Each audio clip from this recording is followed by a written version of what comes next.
Episode 9 हवेली। घर के सभी नाश्ता करके अपने अपने कमरे में चले गए। मिस्टर मल्होत्रा का एक ज़रूरी मीटिंग था, इसलिए वो ऑफिस चले गए। कुछ ही देर में सोनल तैयार होकर लिविंग एरिया में आ गई। उसने आज ब्लैक कलर की जीन्स और वाइट कलर की टॉप पहनी थी। उसके बाल खुले थे और चेहरे पर हल्का सा मेकअप। वो इस लुक में काफ़ी सुंदर लग रही थी। वही अक्षय लिविंग रूम में सोफे पर बैठ के फ़ोन में कुछ कर रहा था। उसने सोनल को नहीं देखा। सोनल कब से उसके बगल में खड़ी थी। सोनल ने गहरी सांस ली और अपने मन में कहा, ये लड़का भी पता नहीं इतना बिजी रहता है। उसकी मंगेतर तैयार होकर उसके सामने खड़ी है, उसे होश भी नहीं है। पता नहीं इस लड़के का मैं क्या करूं। उसने अपने ख्यालों को अपने मन में दफन किया और बोली, अक्षय तुम्हारा फ़ोन देखना हो गया तो हम चले। तभी अक्षय को होश आया और उसने देखा सोनल सामने खड़ी है। उसने हड़बड़ाते हुए कहा, ओ सोना तुम आ गई, मैंने ध्यान नहीं दिया, सॉरी सोना। तो सोनल थोड़ा चिढ़ते हुए कहा, तुम्हारा फ़ोन में से नज़र हटेगा तो तुम मुझे देखोगे ना, और अपना फेस दूसरी तरफ कर लिया।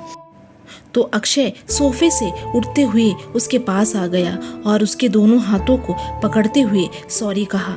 सोना वो एक ज़रूरी काम था, बस इसलिए। चलो अब हम चलते हैं, हमें लेट हो रहा है। तो सोनल ने कुछ नहीं कहा। तभी दादी लिविंग एरिया में आते हुए बोलती है, अरे तुम लोग अभी तक गए नहीं? तो अक्षय ने कहा, ओ दादी हम बस अभी निकल रहे हैं। ओके ओके, ध्यान से जाना और मेरी बच्ची का ख्याल रखना। तो अक्षय ने कहा, दादी उसकी फिक्र आप न करें, मैं मेरी सोना का ध्यान अच्छे से रखूंगा।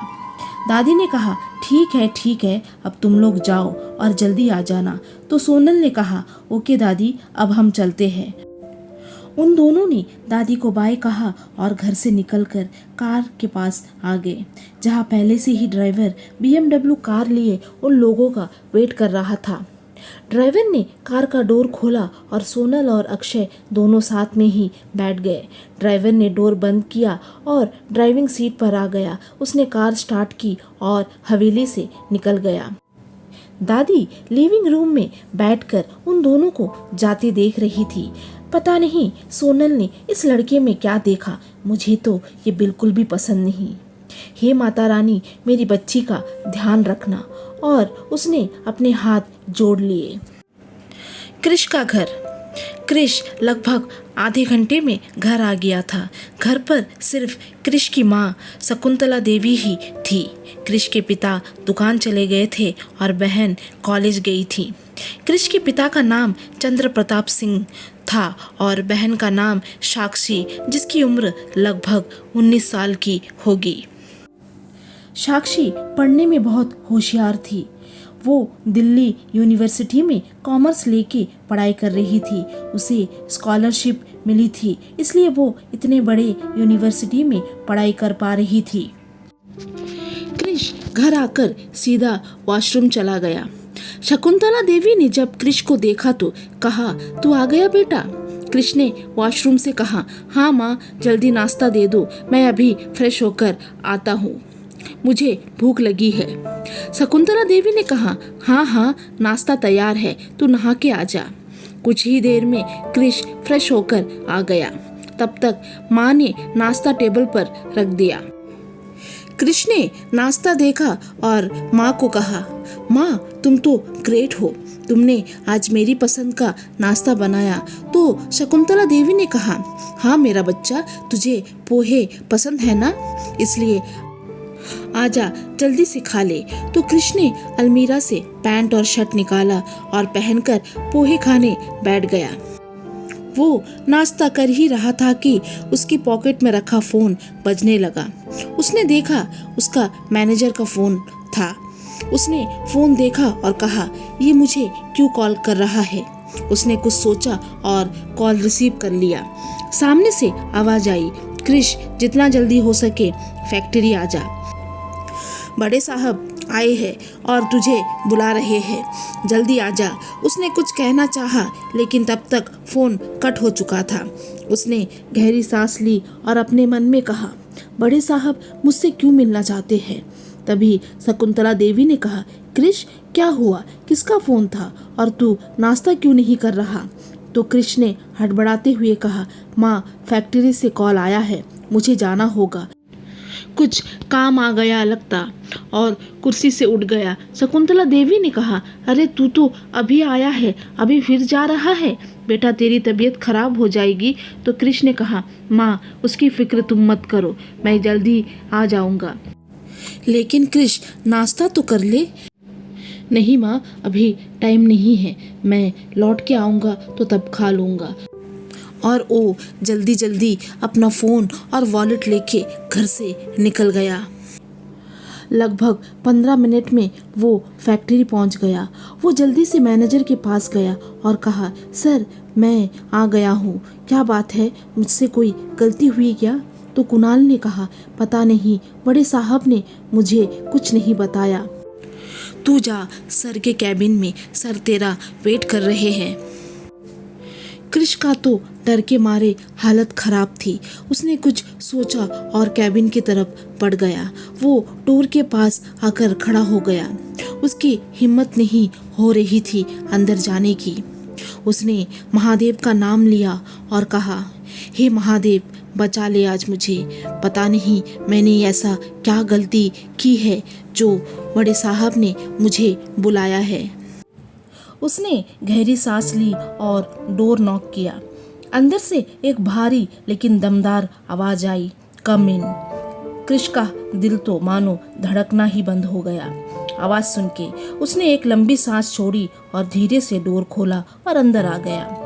अंदर आते ही सामने का नजारा देख उसकी आंखें मानो बाहर आने को थी।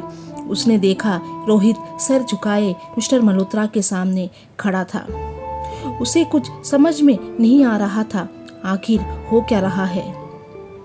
तभी मिस्टर मल्होत्रा ने कृष को देखा और कहा, ओ तो तुम ही हो कृष, मिस्टर कृष्ण प्रताप सिंह। कृष ने कहा, जी सर, आपने मुझे बुलाया। हाँ मैंने तुम्हें बुलाया, कल रात तुम कहाँ थे।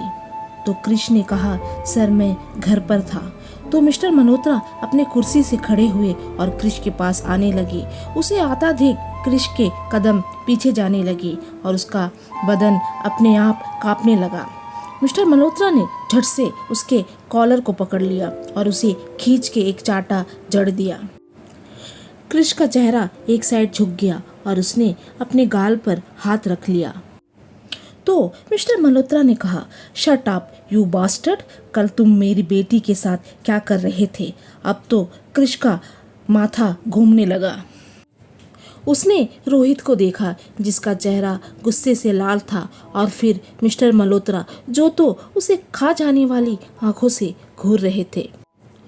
उसने कहा, सर मैंने ऐसा कुछ भी नहीं किया है आपकी बेटी के साथ, मैंने सिर्फ आपकी बेटी की हेल्प की। और वो कल रात की सारी बातें मिस्टर मल्होत्रा को कहने लगा और अपना सर झुका के खड़ा हो गया।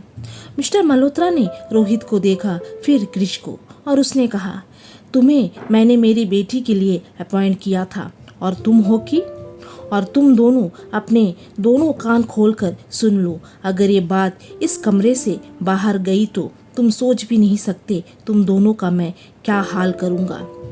Is that clear. दोनों ने अपना सर हिलाया और यस सर कहा। अब जाओ यहाँ से। दोनों ने जी सर कहा और कमरे से बाहर चले गए। मिस्टर मल्होत्रा ने जब सुबह सोनल को देखा तो उसे कुछ डाउट हुआ। उसने उसके मैनेजर मिस्टर वर्मा को कॉल किया और सोनल जो रिक्शा में हवेली आई थी उसी से ही रोहित का घर का पता लगाया। और कृष के बारे में उसे कृष बहुत इनोसेंट लगा, इसलिए वो उसे सिर्फ एक चाटे में ही छोड़ दिया।